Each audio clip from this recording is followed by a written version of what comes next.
Ribet bener jadi sufi. Kata sufi, enggak gampang caranya. Ada caranya. Itu yang disebut yang tadi, la yut'ibuhu talabun. Enggak lelah, enggak capek kalau ada perintah dari Allah Subhanahu wa taala. Sebenarnya siapa yang disebut sufi? Maka teman-teman yang melakukan Allah, mohon maaf, orang banyak salah faham terhadap tasawuf dan sufi. Yang dimaksud orang tasawuf itu bukan tasawuf yang dimaksud oleh para sufi. Sufi yang dimaksud oleh orang ahli bid'ah, khurafat, itu bukan sufi yang dimaksud oleh ahlinya. Contoh, tadi sore saya nonton video seorang syekh di Saudi, dia bilang, sufi paling aneh yang saya tahu, man qala anna syaikhahu khaliqur rabb, bahwa guru dia, mursyid dia adalah pencipta Allah, dan disebut tuh sufi. Wala ya'mal bisyariah katanya, dan dia tidak beramal dengan syariah. Di mana dia ketemu? Ra'aituhum fi Afrika. Saya ketemu orang itu di Afrika. Ternyata orang ini punya konsep, kalau nggak bersyariat, kalau bid'ah, khurafat, pasti sufi. Padahal ahli sufi ngomong begitu nggak? Jadi yang berbeda adalah persepsi. Ya, yang beda adalah persepsi. Sama dengan kejadian Islam Nusantara. Islam Nusantara yang dimaksud oleh Kiai Ma'ruf Amin beda dengan Islam Nusantara yang dimaksud oleh pembenci Kiai Ma'ruf Amin. Ternyata ada unsur politik saat itu. Islam Nusantara versi Kiai Ma'ruf Amin sama dengan Hadratus Syekh, akidah Asy'ari, ahlu sunnah, bermazhab Syafi'i, 4 mazhab bahkan, dan bertasawuf Imam Junaid, Ghazali, Syazili.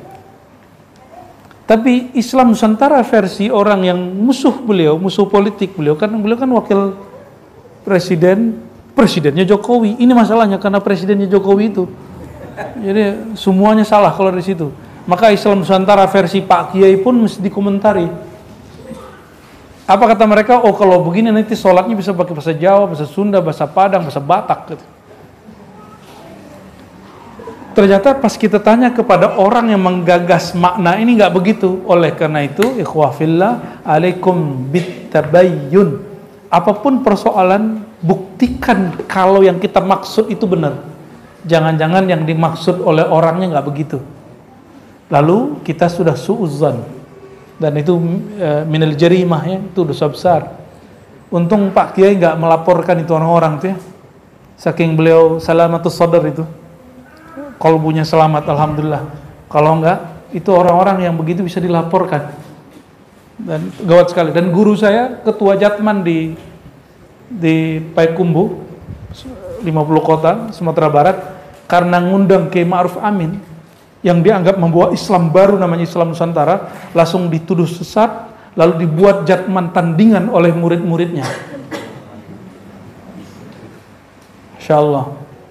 Itu guru kita, guru kami bareng sama Buya Firdaus ini. Segitunya politik, murid bisa melawan gurunya. Astaghfirullahalazim. Kira-kira nanti kalau antum punya mursyid, mursyidnya punya pilihan politik yang berbeda, kira-kira ninggalin mursyidnya? Beneran? Serius? Paling-paling ntar malas datang. Ya, udah kejadian selama dari 2000 berapa? Mulai isu ini 16, 19. Untungnya tahun ini agak adem dikit, ya. Kenapa? Karena Caimin gabung dengan Abah Anies. Itu luar biasa itu. Alhamdulillahirabbil alamin. Kita doakan negeri ini dan siapapun yang memimpin negeri ini dan semua rakyatnya, semua pemimpinnya, umarah dan ulamanya. Allah lapangkan hidup mereka, Allah makmurkan mereka, Allah sejahterakan negeri ini, Allah berkahkan negeri ini, dan Allah ampuni kesalahan kita semua. Al-Fatihah. Bismillahirrahmanirrahim.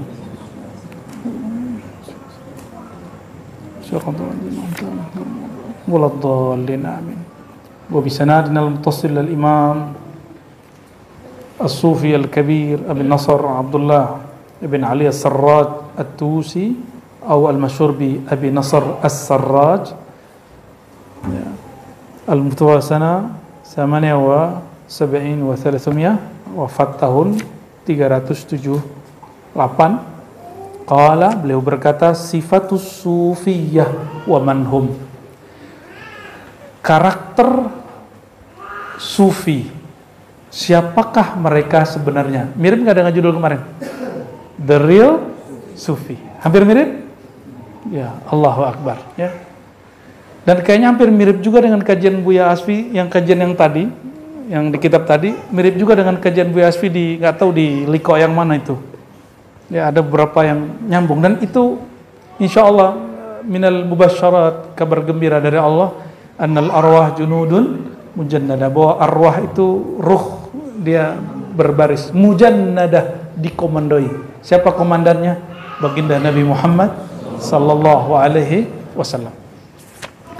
Qala Syekh rahmatullah alaihi, wa amma sifatus sufiyya wa man hum faqad qila li Abdul Wahid ibn Zaid. Nah, beliau ditanya, siapakah yang disebut sufi? Apakah yang dituduhkan oleh saudara kita salafi? Ya, mereka ini niatnya baik. Niatnya apa salafi ini? Ingin menyucikan agama dari syirik, khurafat, bid'ah. Itu niat yang bagus nggak? Ingin kembali langsung kepada Quran dan Sunnah, kata Allah, kata Rasulullah. Kan keren tuh ya. Bagus nggak tuh? Bagus. Cuma sayang, tujuan bagus, kalau manhajnya tidak bagus, saudara sendiri nanti diserang, saudara sendiri dikafirkan, saudara sendiri minimal dibid'ahkan. Kalau bid'ah kan gawat, kullu bid'atin dhalalah wa kullu dhalalatin finnar. Maka menaskan orang, mengatakan orang itu bid'ah, itu sama dengan mengatakan ente ahlun nar, berani. Maka yang boleh hanya mengatakan perbuatanmu bid'ah, tidak boleh mengatakan ente ahli bid'ah, itu nggak boleh. Kenapa? Karena mengatakan dia ahli bid'ah berarti dia ahlun nar. Tapi perbuatan dia bid'ah, itu masih mungkin, ya. Itu masih bisa fi majalil khilaf, dalam bab perdebatan masih oke. Maka manhaj ribat, nahnu la nubaddi' ahadan insya Allah, ya. Kecuali yang sudah qat'i, ya, yang sudah jelas. Kalau yang masih zanni, masih ikhtilaf, paling kita coba bilang kurang pas, nggak cocok, ya. Tapi yang sudah jelas muttafaq, kita berani juga bilang itu sesat apa, ya. Dan salah satu metode beliau adalah menukil ulama salafus saleh. Apa kata beliau? Mengenai pertanyaanmu, siapakah sufi yang sebenarnya menurut ulama, bukan menurut musuh mereka. Menurut ahli tasawuf sendiri mendefinisikan dirinya. Coba ada orang berpikir tentang kita buruk, lalu kita nggak bermaksud begitu. Yang benar yang mana? Maksud mana yang pas? Kita buat kalimat, lalu orang suuzon, buruk sangka, salah faham. Maka kalimat ini ketika nanti diputuskan mana yang paling benar yang dengar atau maksud orang yang ngomong? Maksud orang yang ngomong, ya. Harus ditanyakan kepada pembicaranya, bukan kepada pendengarnya. Nah, hari ini orang sering nanya begitu. Yang ditanyakan, menurut Ustadz gimana sufi Ustadz? Ustadznya bukan sufi. Sufi mungkin. Suka pemilu dan pilkada. Ditanyalah Sidi Syekh Abdul Wahid ibn Zaid. Kana mimma yashabul Hasan. Dia adalah salah satu orang yang suhbah kepada Sayyidina Al-Hasan Al-Basri. Wa kana min ajillati ashabih. Man as-sufiya indak? Ya, siapakah sufi menurutmu? Ini murid pentingnya Sayyidina Al-Hasan. Apa jawaban dia? Nih perhatikan. Ini sufi menurut ulama salafus saleh. Al-qa'imuna biuqulihim ala humumihim wal-aqifuna 'alaiha biqulubihim al-mu'tasimuna bi sayyidihim min syarri nufusihim hum as-sufiyah. Udah paham belum? Diterjemahin dong. Orang yang qaim, Qaimun arti harfiahnya berdiri, maksudnya orang-orang yang bertindak biuqulihim, berdasarkan akal sehat mereka. Berarti sufi ini yang aneh-aneh atau yang berakal? Maka semakin orang berakal, semakin dia sufi. Harusnya Rocky Gerung tuh jadi sufi, karena akalnya terlalu cerdas menurut saya itu ya. Saya nggak jadi sufi, sayang aja nggak jadi. Ya semoga nanti jadi sufi. Suka feeling. Wal aqifuna 'alaiha biqulubihim, orang yang berpendirian dengan hatinya, bertindak dengan akal, berpendirian dengan hati. Beda nggak tuh?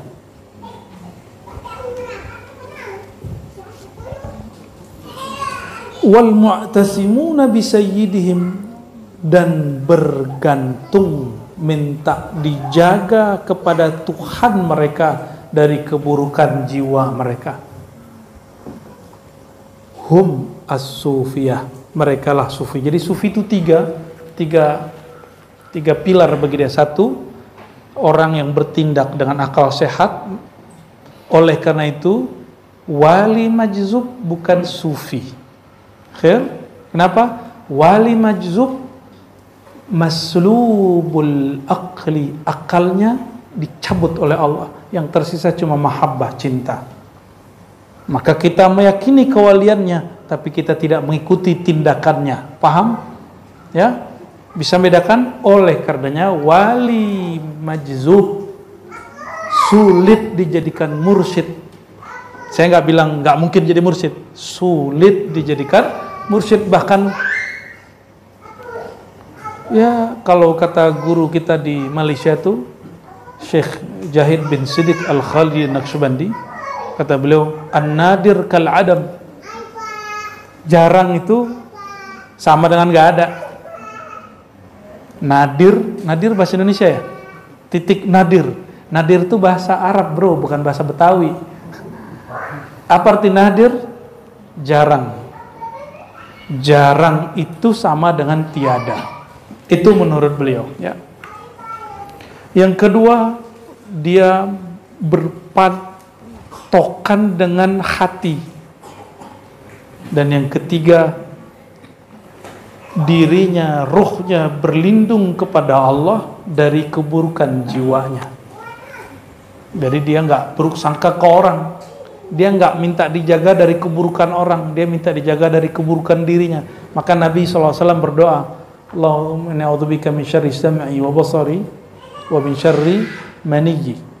Nabi cerita dirinya, ya Allah, lindungi aku dari keburukan diriku, kira-kira begitu. Ya. Wa su'ila Dhunnun al-Masri, ya, boleh baca Misri, sama dengan Maghrib, boleh baca Maghribi, ya. Masyayikh kita bacanya ada beberapa tasrif ya. Imam Dhunnun al-Masri itu imam pertama yang ada di Mesir, yang maksudnya yang pertama yatakallam anil maqamati wal ahwal. Imam pertama yang bicara makom-makom dan ahwal rohani, makom awal sampai akhir begitu. Imam Dhunnun al-Masri, alhamdulillah Desember lalu Allah izinkan Al-Faqir ziarah ke beliau, Imam Dhunnun al-Masri. Jadi di Mesir itu ada satu wilayah di kota Kairo lama, itu boleh disebut kota kuburan, khusus kuburan semua, dan kemudian disebut Maqam Syafi'i karena di situ dikuburkan Imamuna Muhammad bin Idris Syafi'i. Padahal banyak sahabat yang dikuburkan di sana tapi tidak disebut kuburan sahabat. Ada beberapa yang masyhur ya. Ditanya Imam Dhunnun al-Masri, apa itu sufi? Apa jawaban beliau? Huwallazi la yut'ibuhu talabun wa la yuz'ijuhu salbun. Orang yang enggak disibukkan dengan menuntut. Banyak tuntutan. Antum kan kalau wirid banyakan tuntutan kan sama Allah. Baru semangat wirid kalau ada tujuan yang mau dituntut kepada Allah, benar enggak? Ya. Sufi itu la yut'ibuhu talab. Nah, Dan juga talab ini juga bisa diartikan, talab itu al-amru minallah. Sufi itu yang tidak merasa capek, lelah, dibebani oleh perintah Allah, bisa diartikan begitu. Disuruh sholat itu beban nggak? Disuruh bayar zakat beban nggak? Ngeluarin duit. Kalau sholat kan antum nggak ngeluarin duit, huh? Coba zakat, ngeluarin duit nggak? Maka orang-orang kaya bertanya kepada gurunya bagaimana cara mengurangi dan menghindari zakat. Kayak pajak aja ya. Kalau nanya biar terhindar dari pajak, kita udah sering dengar. Ini banyak murid hari ini bertanya supaya nggak bayar zakat gimana? Supaya barang yang disimpan ini nggak kena zakat tuh gimana? Wala yuz'ijuhu salbun. Tidak juga dia terkagetkan oleh salb. Salb itu sesuatu yang diambil oleh Allah Subhanahu wa ta'ala. Waqad qalahum qaumun atharullaha ala kulli syai'. Mereka itu orang yang mendahulukan Allah atas segala sesuatu. Fa atharahumullahu ala kulli syai'. Karena mereka mendahulukan Allah, Allah pun mendahulukan mereka. Maka jangan iri dengan kekasih-kekasih Allah. Kenapa mereka Allah muliakan di dunia dan di akhirat? Karena mereka memuliakan Allah zahir dan batin. Ya. Kenapa para masyayikh ahlullah itu mereka didoakan muridnya baik dalam keadaan bersama ataupun sendiri? Karena si guru mendoakan muridnya walaupun dalam keadaan sendiri, tidak hanya dalam keadaan ramai. Kenapa Nabi Muhammad SAW sampai hari ini dikenang oleh banyak umat melebihi Nabi yang lain? Karena beliau setiap doa selalu mengatakan ummati. Bukan hanya pas mau meninggal, setiap mau ngapain ummati. Karena ummatuhu abna'uhu, umatnya adalah anak-anaknya. Dan tidak mungkin seorang ayah mau membebani anak-anaknya. Ya, itu Rasulullah SAW. Dan para masyayikh, para guru itu ayahanda rohani. Maka tidak mungkin ayahanda rohani ingin beri beban buat anaknya. Yang ada dia ingin melatih anaknya. Kalau anaknya faham, anaknya bahagia, senang. Saya dulu paling senang latihan silat, karate, tapi setiap kita rajin, pelatihnya nggak datang, Pak. Sabuknya udah lumayan nih, udah menengah, pelatihnya nggak datang. Terpaksalah kita ngajar, jurus kita itu doang. Ya. Akhirnya saya putus asa, ya sudahlah. Saya kalau senang suatu agak tekun, jadi itu terus sampai mateng gitu. Senang silat sampai berapa tahun. Senang karate sekian tahun. Senang boxer sekian tahun. Nggak mau beralih, tapi nggak ngejek yang lain. Pengen pakar aja. Tapi sayang setiap pelatihan yang sabuk hitamnya nggak datang, Pak. Sedihnya kita itu. Maksudnya apa? Saya emang senang, Pak, disuruh capek sama orang. Jadi karena sudah tahu tujuannya, apa tipsnya? Sudah jelas tujuannya apa. Jadi apa yang membuat seorang hamba merasa dibebani oleh perintah Allah? Karena dia nggak tahu tujuan dia. Kenapa orang kerja nggak nikmat? Karena dia nggak tahu tujuannya. Coba yang udah kerja, antum masih nggak bahagia dengan pekerjaan? Ya, belum. Berarti tujuannya belum ada. Bahagialah. Gimana caranya? Jelaskan tujuannya ngapain. Karena tidak ada satu detik pun, satu titik pun, satu wilayah pun di muka bumi kecuali situ ada nur Allah. Tidak ada satu tempat bekerja kecuali situ ada rahmat Allah Subhanahu wa taala. Ya. Maka tujuannya mau ngapain? Itu yang harus dibenerin. Pasti enak aja kerjaannya.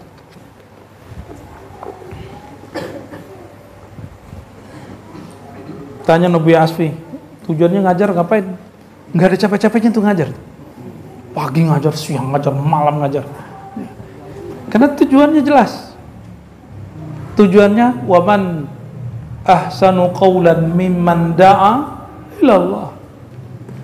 Itu yang ilahi antamak. Siapa yang orang yang lebih baik daripada orang yang mengajak kepada Allah? Semoga Allah berkahi guru-guru muallim di Ribat. Amin ya rabbal alamin ya. Jangan dikira saya dulu langsung rame ya. Mana Ustaz Rahmat ini? Oh, ya. Ustaz Rahmat, Dafir dan siapapun nanti yang ngajar ataupun antum punya majelis dimanapun. Majelis itu nggak mesti rame dulu. Maka bagi saya mau antum rame, mau datangnya rame, datangnya dikit, insya Allah di hati saya sama. Mungkin di mata saya nggak sama, di hati saya sama, kan ngomongnya sama, baca kitabnya sama, jamnya sama. Ya. Buat aja majelis, istiqomahkan yang kita fahami tadi, wal aqifuna 'alaiha biqulub. Jadi yang disampaikan yang dari kolbu, bukan yang dari sini. Kalau dari sini udah banyak orang di kampus, di YouTube banyak Pak. Yang dari sini nggak banyak. Maka latihlah kolbu sehingga bicaranya pakai kolbu.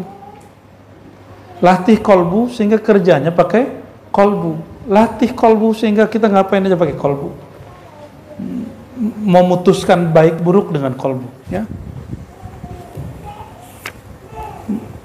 Jadi apa kata beliau ini kaidah? Siapa yang mendahulukan Allah, memuliakan Allah, Allah akan dahulukan dia, muliakan dia. Maka kalau ada Quran, jangan taruh di bawah. Ada kitab, nah, kayak gitu Bu, dikit di atas ada nama Allah di situ, ya. Nah, di atas. Ini praktek langsung kan? Ada hadis, ada buku-buku agama, jangan taruh di bawah, taruhnya agak tinggi di atas. Kalau ada buku agama nih banyak, kitab hadis, kitab tafsir, cari tafsir paling atas. Ada mushaf paling tinggi. Maka di maktabah saya, Quran kita taruh paling tinggi. Di deretan itu Quran paling tinggi kita taruh. Yang ada tafsir Quran kita taruh paling atas. Ya, al-Islam ya'lu wa la yu'la. Al-Islam itu dengan Qurannya, dengan sunnahnya itu tinggi dan tidak boleh ada yang tinggi dari dia.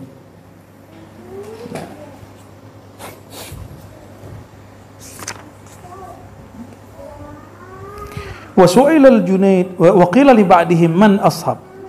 Dan sebagian ulama salafus saleh ditanya, siapakah orang yang akan aku jadikan teman atau guru untuk suhbah? Qala ishabis sufiyah, bersahabatlah dengan sufi. Fa inna lil qabih indahum wujuhan minal ma'adhir.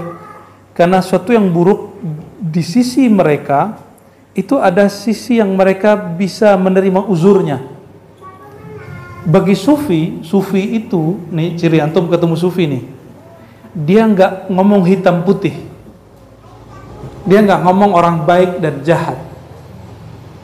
Dia cuma ngomong orang jahat itu orang baik yang belum beres. Orang buruk itu, orang jahat itu orang baik yang belum beres gitu. Emang kita udah beres semua. Jadi bagiannya nggak ada orang buruk. Makanya disebutkan bagi sufi nggak ada penghalang orang kepada Allah. Inilah potret yang disebutkan di Sahih Bukhari dalam kisah Bani Israel. Israiliyat yang boleh diceritakan ada di Sahih Bukhari. Yang tadi pembunuh 100 orang datang kepada seorang ulama. Itulah sufi di zaman Bani Israel. Ketika orang itu datang mengatakan, ya Sayyidi ya Syekh qataltu mi'ata ya, nafsin ya.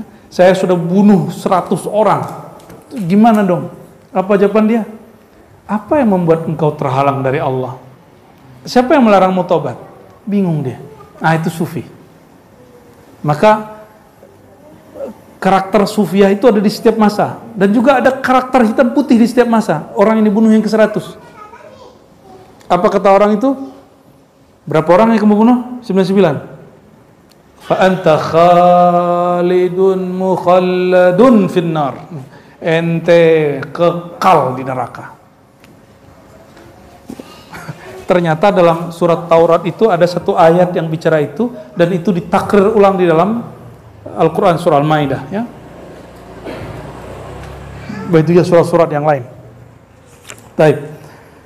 Ditanya Imam Junaid, belum nyampe ya. Laisa lil katsir indahum mawqi' fayarfa'uka bihi fatu'jib nafsak ya. Dan bukanlah orang yang kaya di sisi mereka punya posisi sehingga orang kaya itu merasa dirinya tinggi lalu kagum kepada dirinya, atau kathirnya orang banyak ilmu. Bukanlah orang banyak ilmu itu punya posisi spesial amat sama mereka sufi itu, sehingga diangkat-angkat, dinaikin-naikin gitu, enggak. Selalu mereka kagum ke dirinya, enggak. Jadi bagi sufi, orang yang baik belum tentu dianggap baik amat. Orang jahat belum tentu dianggap jahat. Itu berarti sufi ini tidak hitam dan putih, tidak boleh dan tidak boleh ngomong. Dia masih bisa melihat adakah peluang rahmat Allah pada orang ini, pada orang yang maksiat. Ketika orang taat, adakah peluang, adakah kemungkinan orang yang taat ini tergelincir, begitu terus. Jadi dia membuka rahmat bagi yang salah, membuka siapa tahu orang yang merasa benar itu salah. Ini yang disebut maqamul jam'i. Apa namanya? Maqamul jam'i. Wa su'ila al-Junaid qaddasallahu sirrahu. Imam Junaid ini yang sering kita sebut bahwa tasawuf kita manhajnya manhaj Imam Junaid, dan hampir semua bukan semua ya, separuh lah thariqat sufi itu turunan dari ajaran Imam Junaid. Siapakah sufi?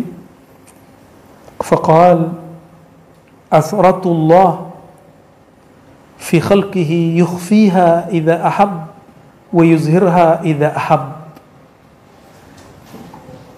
Rahasia Allah, athratun itu syai' ista'tharallahu fi khazanatih, itu terjemahan lainnya.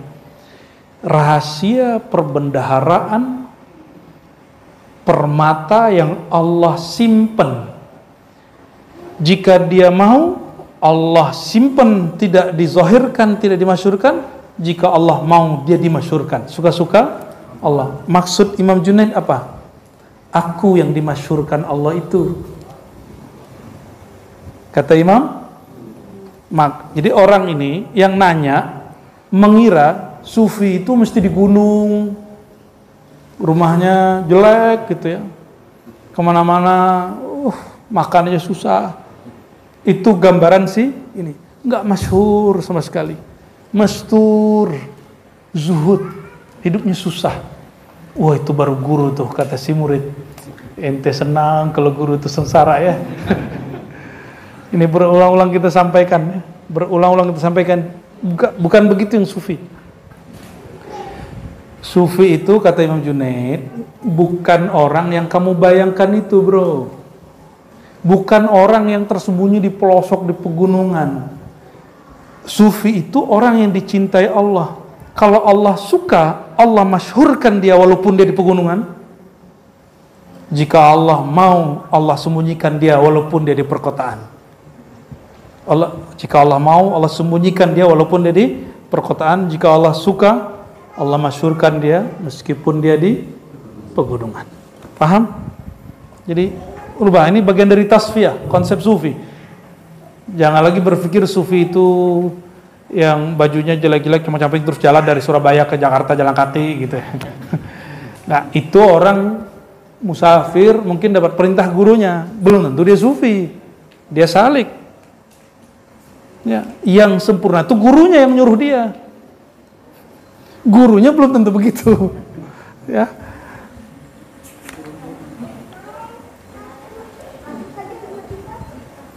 Apalagi maksud Imam Junaid, ente ini jauh-jauh cari sufi, ini depan ente sufi gitu maksud beliau. Maksud siapa? Imam Junaid. Repot-repot nyari sufi. Wakila li Abil Husain. Nah, beliau punya kawan, sahib. Ini kayak apa ya? Kayak Upin Ipin lah ya. Ente punya Upin Ipin nggak? Sahib nggak? Punya? Oke. Bukan istri loh maksudnya. Teman sejati kita lah. Yang kita kalau sama dia bukan karena dia kaya, bukan karena dia sukses, tapi emang aneh teman ente gitu. Aneh, ya teman sejati lah. Jati Keramat. Teman Jati Keramat. Apa kata Imam Abul Husain An-Nuri? Apa nama dia? Abul Husain An-Nuri. Ini imam, kalau dia sakit, dia bilang ke muridnya, kasih tahu sahabat aneh, Junaid. Nanti Imam Junaid datang jenguk. Kalau Imam Junaid datang, dipegang dadanya, ditiup, bacain Fatihah, sembuh. Junaid sakit, kata Junaid, kasih tahu sahib aneh, pacar aneh tuh. Kira-kira begitu. Itu pacar mana secara lafzi ya. Kasih tahu tuh Junaid, kasih tahu tuh An-Nuri. Junaid demam. Tolong datang, tolong jenguklah. Dijenguklah. Apain? Dipegang palanya, diusah-usah. Bro, teman banyak, bini banyak. Gitu ngomongnya serius. Ente cepat sehat. Langsung sehat. Jadi mereka ini saling kasih motivasi. Kalau ente nggak perlu ngomong begitu sama teman. Itu urusan lain itu. Imam An-Nuri ini ya, salah satu termasuk minal aqtab ya, wali kutub. Qala sufi itu man sami'a as-sama' wa athara bil asbab. Ini yang lagi rame. Ya, salah satu dai Ahlus Sunnah, Ustaz Adi Hidayat, dibully karena masalah musik. Ya, ini ada man sami'as sama orang yang mendengarkan semak, kata orang Turki. Sama itu salah satunya adalah sholawatan, juga syair-syair qalbiyah, zauqiyah. Ya, contohnya syair-syair Laila Majnun, syairnya Ibn Arabi Tarjumanul Ashwaq. Kalau di majelis-majelis sama yang ada di Arab sana itu emang dibaca.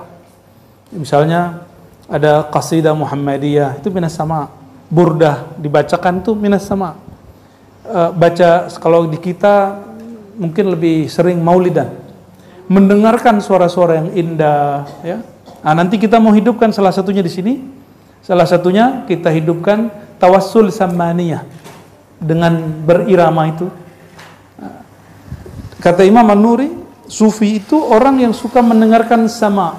Tapi bagi An-Nuri, sama itu ada yang sifatnya lafzi, sifatnya lafaz, yaitu lafaz yang keluar dari penyair atau penyenandung. Nah, biasanya kami kalau lagi suluk tuh dengerin syair Salabat Laila, Salabat Laila, gitu ya. Minni al-aqla qultu ya Laila irhamil qatla.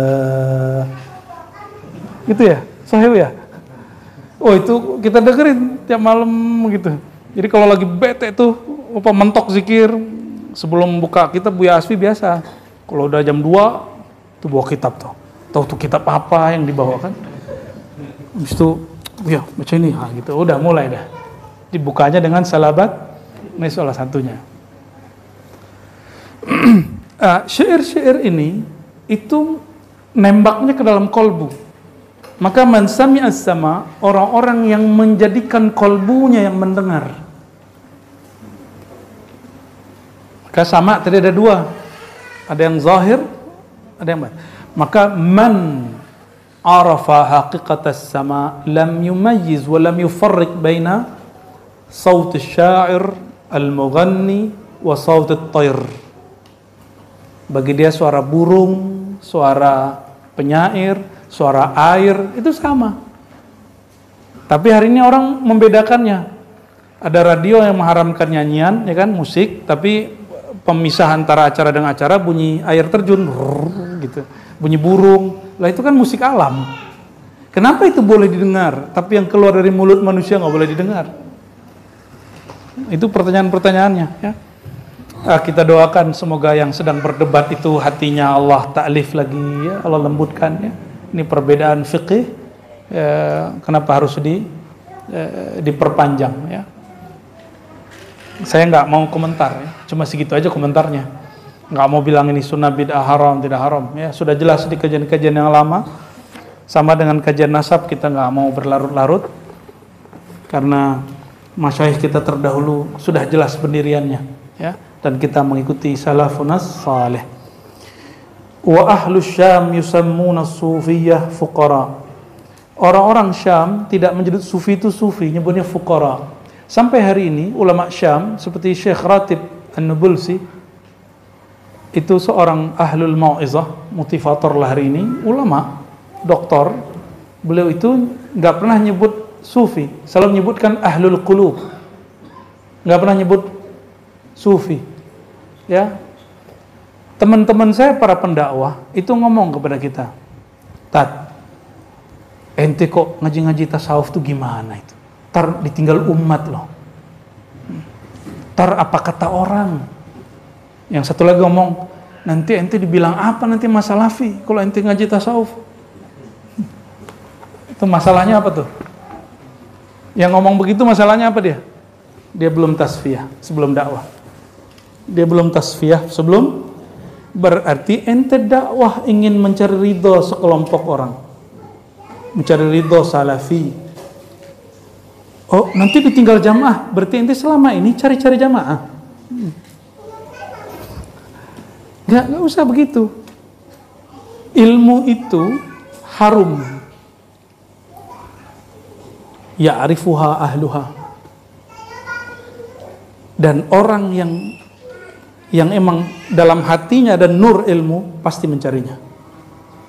Walaupun kejati keramat bener jalannya. Ya, bener ya. Masya Allah, aneh aja setiap kesini tersesat terus. Padahal kita udah sering kesini, tiap bulan kita saat ini terbuka. Terus sampai kapan kitab Ihya dikubur? Sampai kapan kitab Al-Luma' dikubur? Sampai kapan kitab Hikam disembunyikan? Terus sampai kapan? Ulama itu nulis kitab supaya kita baca atau biar kita simpan? Judul ini ada tasawuf, kalimatnya ada tasawuf. Berarti judul itu ingin supaya orang baca, ini loh tasawuf. Maka kami berniat mencari ridha Allah dan mulai bergerak sama para masyayikh, para ustadz, para muallim ini. Ayo kita kenalkan tasawuf seperti para imam dulu ingin mengenalkannya kepada umat di zamannya. Ya. Masalah orang terima nggak terima, selevel Nabi Muhammad SAW ada yang nggak terima, masa ente harus diterima semua orang? Ya toh, sederhana toh. Ya. Nanti ditinggal orang, yang ninggalin mah ninggalin, yang ikut ya ngikut. Maka nanti antum mohon maaf, ini perhatikan, ini penting sekali. Mengikuti seseorang itu ada yang ngikutin sosoknya, ada yang ngikutin nur ilmunya, yang benar nurnya. Maka wa in taghayyar syakhsuhu lam yataghayyar nuruhu. Meskipun sosoknya mungkin berubah, jangan sampai kecintaan antum kepada nur dalam dirinya berubah. Ya, ini jangan sampai kejadian di beberapa pesantren cuma beda pilihan, kiainya yang ngancem, yang nggak ngikut coblosan aneh, bukan santri aneh, dia yang mutus muridnya. Coba, ada juga murid yang ngomong gitu, kiai kita udah beda, kita udah halud dunia, udah ulama masuk. Itu indi kullum minhuma khata, ya, dua-duanya kurang pas. Kita nggak yang begitu, insyaallah. Sedikit lagi, sebenarnya masih banyak. Kita cari deh yang kira-kira nyambung.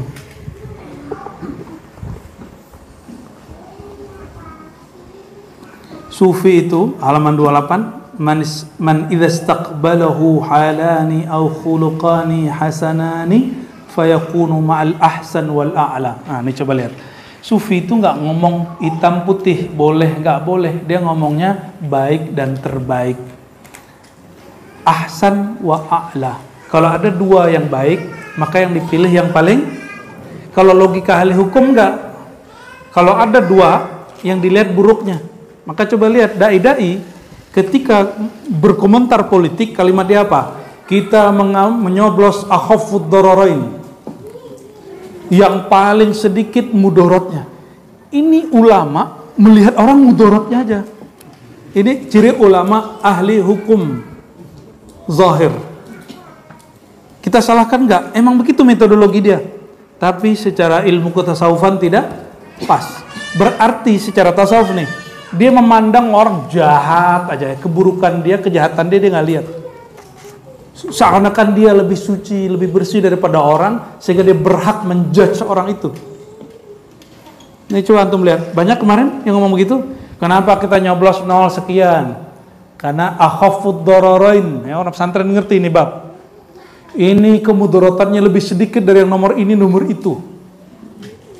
Kayak ente bener aja Tuan Syekh, ya. Saya agak takut dengan sikap-sikap seperti itu. Kenapa? Kenapa mandang pada orang doror? Kenapa tidak mandang doror, kemudorotan, keburukan pada diri kita? Ya, tapi itu urusan mereka, ya. Mungkin karena background dia fiqh. Okay? Kalau backgroundnya sudah masuk ke dalam qalbu, apa yang dia pandang? Semua calon itu baik, saya milih yang terbaik untuk saat ini. Menurutku, bukan menurut Allah dan Rasulnya. Maka kalau kalah, jangan bawa ayat. Ya, kenapa? Karena ayat itu tidak pernah turun untuk pemilu, pemilihan umum. Ya toh?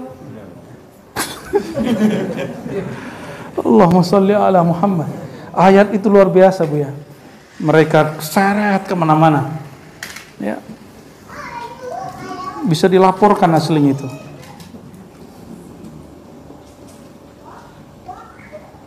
Kita ambil 2 atau 3 lagi ya. Selain beliau juga ditanya, makna sufi, siapa sufi itu? Apa kata beliau? Sufi annal abda idza tahaqqaqa bil ubudiyah.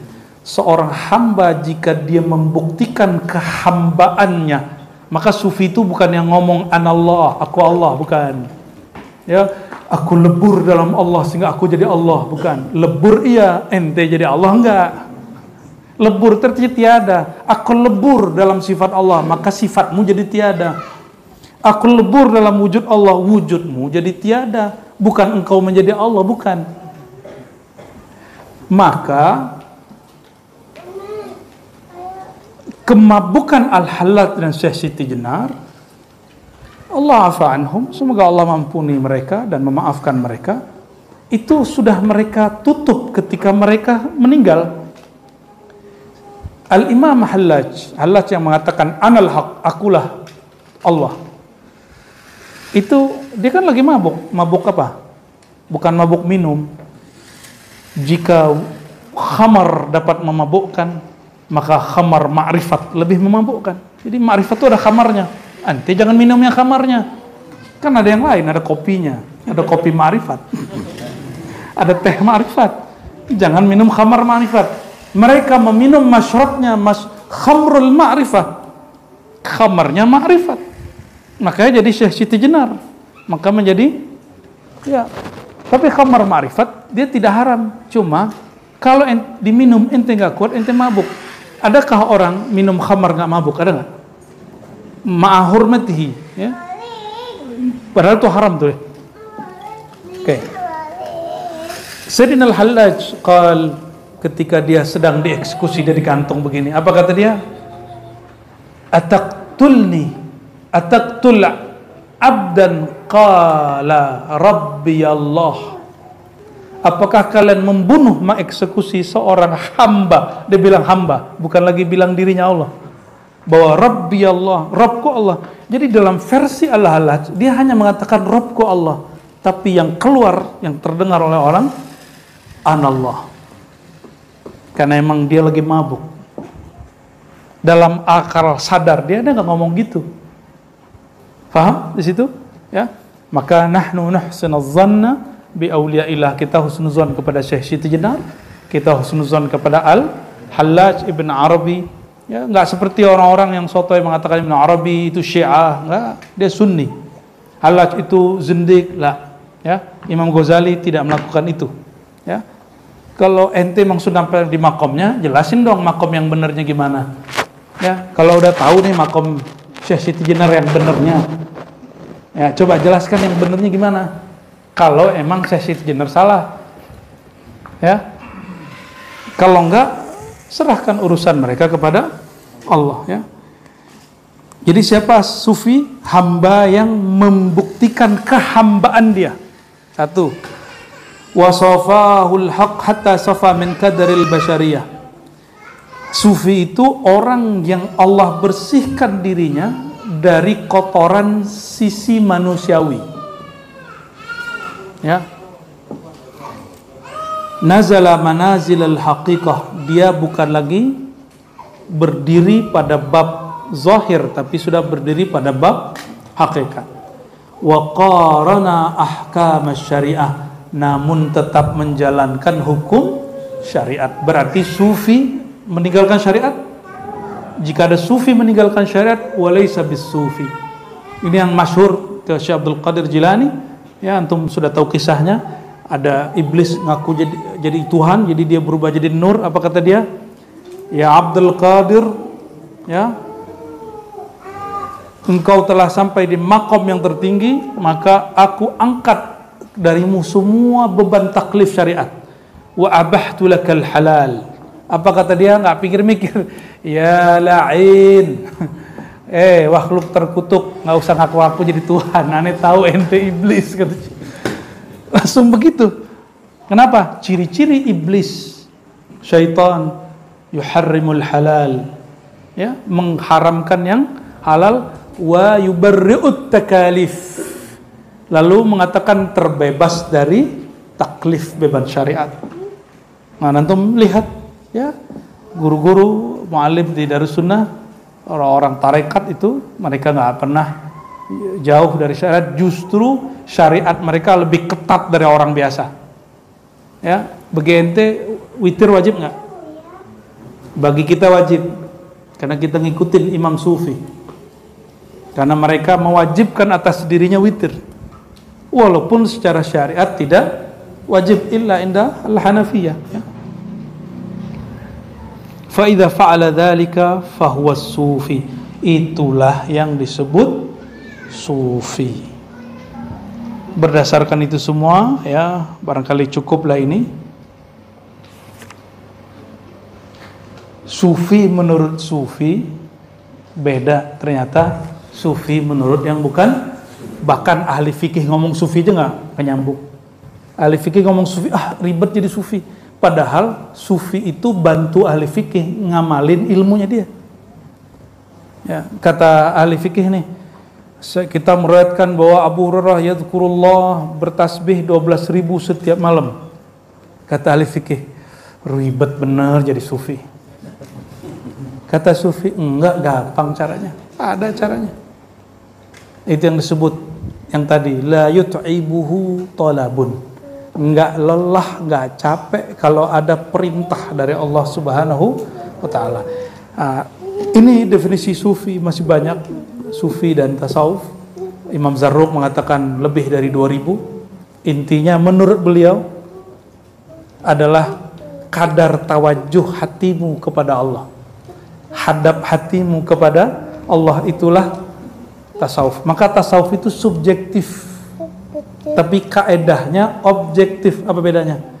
Kaedah sufi sudah baku, tapi pengalaman bertasawuf sifatnya subjektif, itu tergantung orangnya. Nah, supaya sama sefrekuensi, samakan tasfiyahnya, tazkiyahnya, walaupun pengalaman beda, insya Allah nanti nggak jauh-jauh dari lingkaran itu. Semoga Allah memberkahi kita.